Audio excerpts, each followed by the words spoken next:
इस कहानी पर आने से पहले मैं आपको कुछ समझा दूं।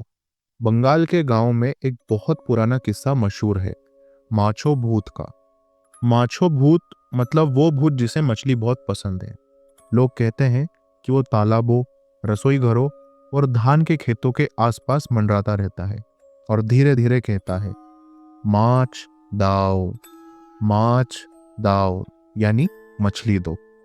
वो हमेशा हिंसक नहीं होता, लेकिन बहुत लालची, शरारती और अगर उसे मछली ना मिले तो खतरनाक भी हो जाता है। आज भी बहुत से लोग रात को बाहर आंगन में एक छोटा टुकड़ा मछली का रख देते हैं ताकि वो संतुष्ट रहे। ये कहानी उस गर्मी की है जब मैं अपने मामा के गांव गया था और पता चला कि माछो भूत कोई सिर्फ सोने से पहले सुनाई जाने वाली कहानी नहीं है। मुझे आज भी वो गर्मी ऐसे याद है जैसे कल की ही बीती हो। उस वक्त मेरी उम्र 18-19 साल रही होगी जब माँ ने मुझे नादिया जिले में मामा के गांव भेज दिया था। उन दिनों छुट्टियां मतलब शहर की भागदौड़ से दूर भागकर आम के बाग, तालाब और आलसी दोपहरों में खो जाना होता था। जैसे ही मैं बस से उतरा, गीली मिट्टी की खुशबू ने मेरा स्वागत किया। बांस के झुरमुट की हल्की सी गंध और कहीं दूर से सरसों के तेल में तली जा रही मछली की खुशबू। अगर आपने कभी बंगाल में वक्त बिताया हो तो आप उस महक को पहचान लेंगे। मगर वो महक बचपन की गर्मियों की याद थी। मामा का घर बड़ा था, थोड़ा टूटा फूटा पुराना मकान, लाल टाइलों की छत वाला। आंगन में मुर्गियां और बतख ऐसे घूमते जैसे वही मालिक हो। घर के पीछे एक सकरी पगडंडी जाती थी, पुकुर तक, यानी तालाब तक। लगभग हर घर का अपना तालाब था, कोई छोटा कोई बड़ा। मामा का तालाब तो काफी बड़ा था। दिन में बच्चे वहां तैरते, औरतें बर्तन धोती और रात में वही तालाब काले शांत शीशे जैसा हो जाता। चारों ओर मेंढकों की टरटराहट और बांस की सरसराहट। यही मेरी पहली शाम को मैंने माछो भूत का नाम सुना। हम सब खाने के बाद आंगन में बैठे थे। लालटेन टिमटिमा रही थी, मच्छर भिनभिना रहे थे और मेरे तीनों छोटे कजिन पैर मोड़कर बैठे थे। उनकी आंखों में शरारत चमक रही थी। दादा, सबसे बड़ा अर्नब धीरे से बोला, झुककर मेरे पास आते हुए, तुम्हें पता है रात में उस तालाब के पास कौन रहता है? मैंने सिर हिलाया जिज्ञासा से। माछो भूत, सबने एक साथ कहा और हंसी से लोटपोट हो गए। मैं भी हंसा। अच्छा, ये क्या होता है? मछली खाने वाला भूत? उनकी हंसी अचानक थम गई। बंद रोशनी में उनके चेहरे गंभीर लगने लगे। हाँ, सबसे छोटी मो बोली। उसकी आवाज धीमी थी। जब रात को मछली पकती है तो वो बाहर निकलता है। अगर उसे न दो तो वो चुरा लेता है या फिर और भी बुरा करता है। और भी बुरा? मैंने पूछा। अर्नब ने गंभीरता से सिर हिलाया। वो बीमार कर देता है, कभी कभी तो तालाब में खींच ले जाता है। इसलिए माँ हमेशा आंगन में एक टुकड़ा मछली रख देती है, उसी भूत के लिए। ये सुनकर मैं जोर से हंस पड़ा। अरे, ये तो बच्चों को डराने वाली गांव की कहानी है। भूत भी कभी मछली करी खाता है क्या?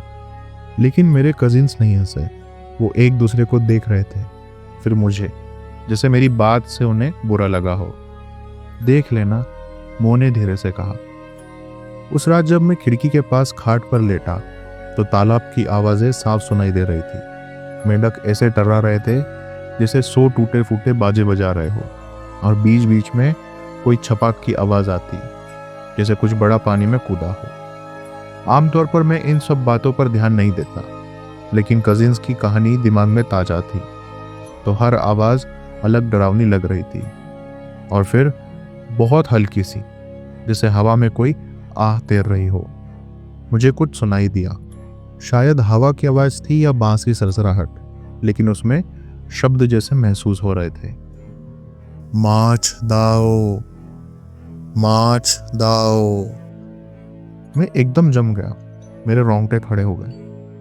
मैंने खुद को समझाया कि ये बस वहम है, गांव की बेवकूफ़ी वाली बातें मेरे शहर वाले दिमाग से खेल रही है। अगली सुबह मेरी नींद आंगन में हो रहे जबरदस्त झगड़े की आवाज से खुली। माँ की बड़ी भाभी, यानी कि मेरी बड़ी मामी, रसोई में काम करने वाली एक लड़की पर चम्मच लहराते हुए चिल्ला रही थी, 3 पीस? 3 पीस मछली गायब, तू ही खा गई होगी।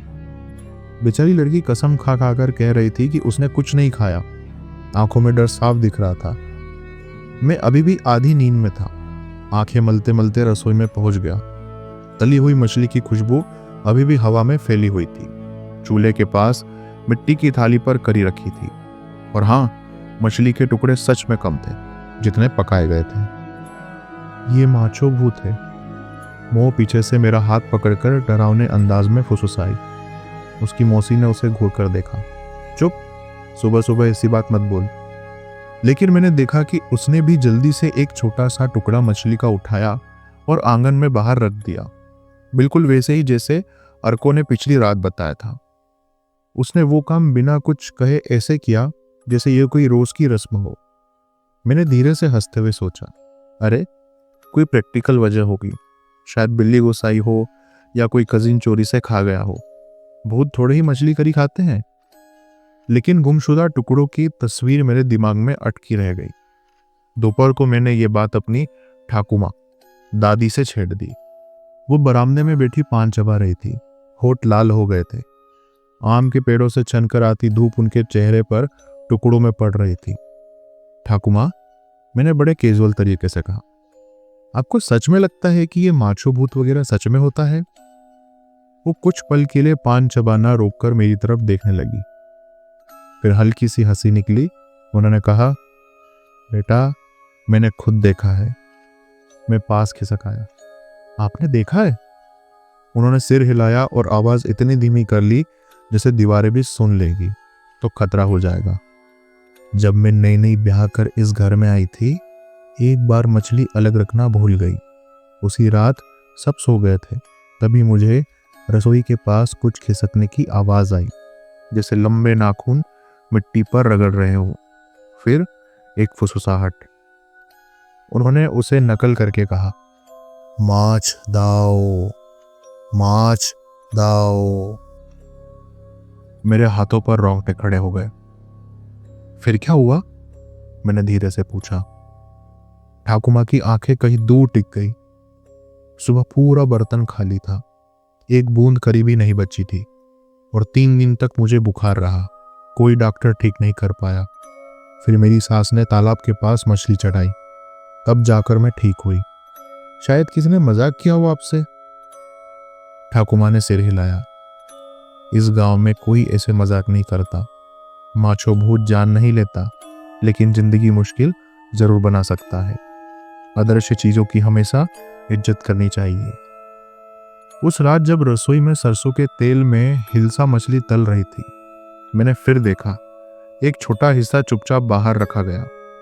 और भले ही किसी ने जुबान से कुछ न कहा हो, पर पूरे घर में एक अनकही बात तैर रही थी, भूत को खिलाओ, वो तुम्हें चैन से छोड़ देगा।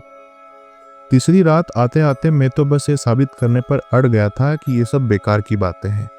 मेरे कजिन तो ऐसे बात कर रहे हैं जैसे माचो भूत कोई कहानी नहीं बल्कि पड़ोसी हो। तो मैंने वही किया जो कोई अकड़ू शहर का लड़का करता है। मैंने उन्हें चुनौती दे दी। मैंने रात के खाने के बाद कहा, जब बड़े लोग सो गए थे, चलो एक बार टेस्ट करके देख लेते हैं। अगर सच में भूत को मछली चाहिए तो देंगे, और देखेंगे क्या होता है। आर्को की आंखें फैल गई। मतलब तालाब के पास रात में बैठना पड़ेगा? बिल्कुल, मैंने बहादुरी दिखाने की कोशिश करते हुए कहा।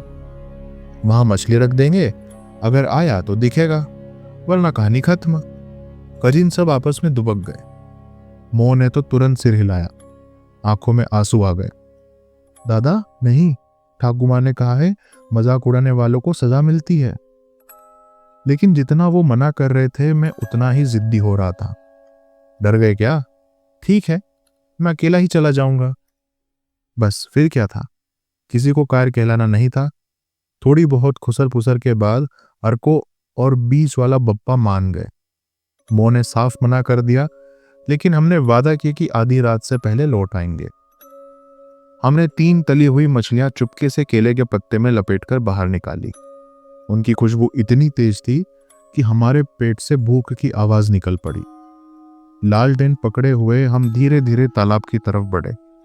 रात चिपचिपी थी, झिंगुरों की धीमी आवाज और बीच बीच में मेंढकों की टटराहट गूंज रही थी। पानी की सतह काली और चमकदार दिख रही थी, जैसे उसके नीचे कुछ छुपा हो। दिल जोर जोर से धड़क रहा था, मगर मैंने जबरदस्ती मुस्कुरा कर कहा, देखा, कुछ डरावना नहीं है, बस एक तालाब है। हमने केले का पत्ता किनारे पर रखा और कीचड़ के छोटे से मेड़ पर बैठ गए। लालटेन की लो हल्की हवा में कांप रही थी। काफी देर तक कुछ नहीं हुआ, बस मेंढकों की आवाज, मच्छरों की बनबनाहट और बांस की हल्की ससगाहट। मुझे बेवकूफी लग रही थी कि मैंने सोचा भी कैसे कि कुछ होगा। मैंने कहा था ना, कहने ही वाला था कि तभी आर्को ने मेरा हाथ कसकर पकड़ लिया। चुप, सुन। पहले तो मुझे कुछ नहीं सुनाई दिया, फिर धीरे धीरे एक आवाज, जैसे कोई गीले पैर घसीटते हुए कीचड़ पर चल रहा हो। तालाब के उस पार पेड़ों की छाया से। मैंने गले से घुटती सांस ली और कान लगाकर सुना। तभी एक फुसफुसाहट पानी के पार से तैरकर आई। माछ दाओ, माछ दाओ।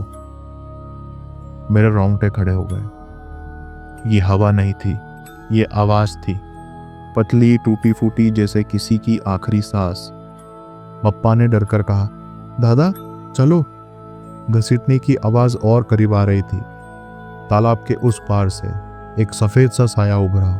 पहले तो मुझे आदमी लगा, पतला लंबा झुका हुआ, मगर उसके हाथ बहुत लंबे थे, इतने की जमीन तक लटक रहे थे। उसकी आंखें लालटेन की रोशनी में चमकी, गहरे धसे हुए गड्ढे जैसी, जिनमें अजीब सी चमक थी। मैं जम सा गया। वो चीज धीरे धीरे मछली की तरफ बढ़ रही थी, जैसे उसकी खुशबू को महसूस कर रही हो।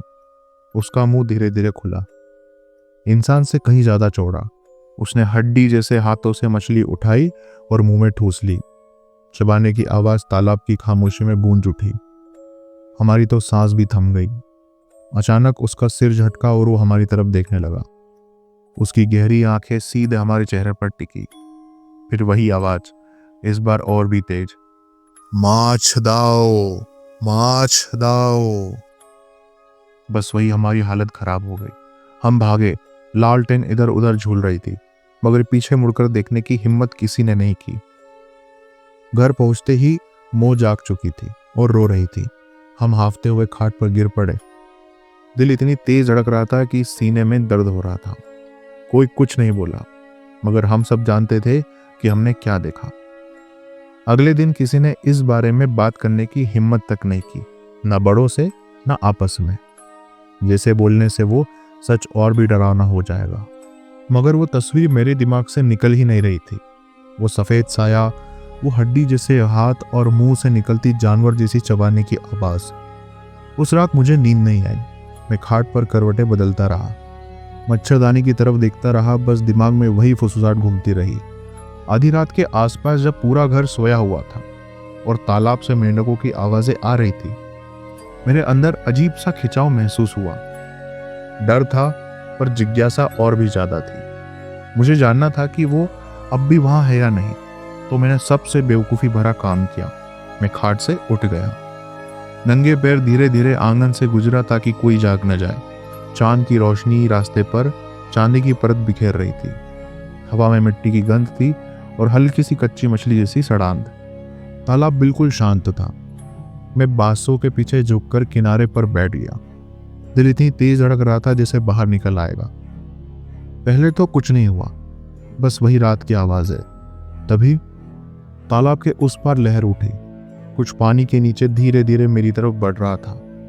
पानी से वो आकृति ऊपर आई, दुबले कंधे, लटकती ढीली चमड़ी, लंबे हाथ पानी में घिसटते हुए।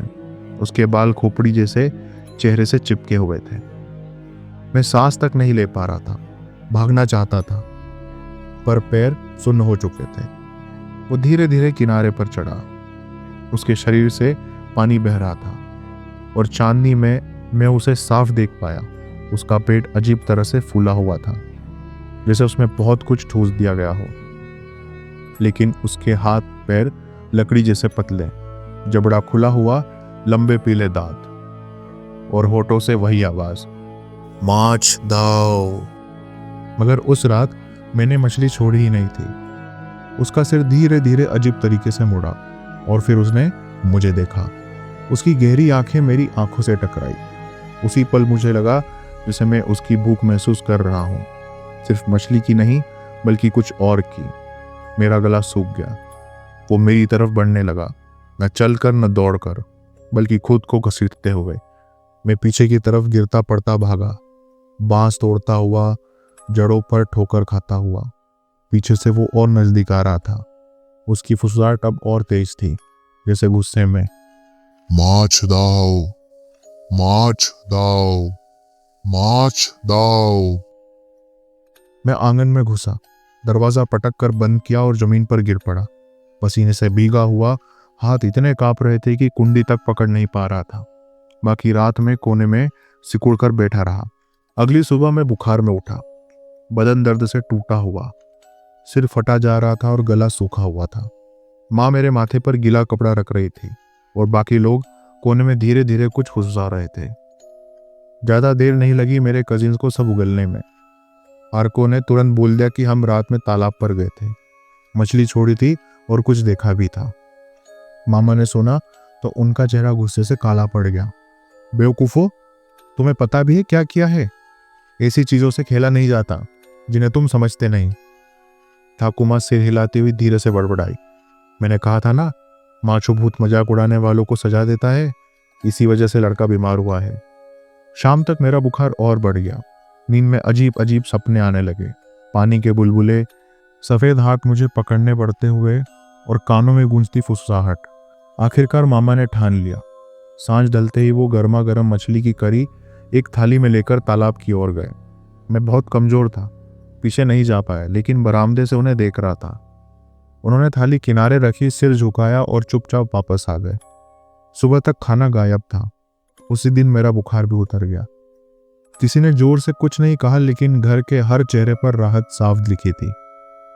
उस रात फिर आंगन में मछली का छोटा टुकड़ा रखा गया, जैसे पहले रखा जाता था। ये सिलसिला वैसे ही चलता रहा बिना सवाल के। मैं ठीक हो गया, लेकिन अंदर से ये एहसास हट नहीं पाया कि मैं किसी ऐसी चीज के काफी करीब पहुंच गया था जिसे शायद देखना ही नहीं चाहिए था। साल बीत गए, मैं बड़ा हुआ, शहर लौट आया, पढ़ाई की, नौकरी की, तालाब और बांसों की सरसराहट से बहुत दूर। लेकिन आज भी कुछ रातों में जब चारों ओर सन्नाटा होता है, वो यादें वापस चली आती है, शहर की किसी भी भूतिया कहानी से ज्यादा तीखी। काफी समय तक मैंने खुद को समझाया कि ये सब कल्पना थी, चांदनी की चाल, आधी नींद में सुनी कहानियां। लेकिन फिर मुझे वो बुखार याद आता है, मामा का चेहरा याद आता है जब वो चुपचाप थाली लेकर तालाब तक गए थे, और याद आता है कि अगले दिन में अचानक बेहतर कैसे हो गया था, जैसे भूत ने ही मुझे छोड़ दिया हो। मैं मामा के घर अब बस कुछ ही बार गया हूँ। घर पुराना हो गया है, आंगन सुनसान, ज्यादातर कजीन अब कहीं और बस चुके हैं, लेकिन तालाब अब भी वही है, काला, शांत, जिसे इंतजार कर रहा हो। और हर बार मैं एक चीज देखता हूँ, रात को जब घर में मछली बनती है, कोई ना कोई अब भी उसका छोटा टुकड़ा आंगन में रख देता है। कोई हंसता नहीं, कोई सवाल नहीं करता। कुछ चीजें होती है जिन्हें बस इज्जत दी जाती है।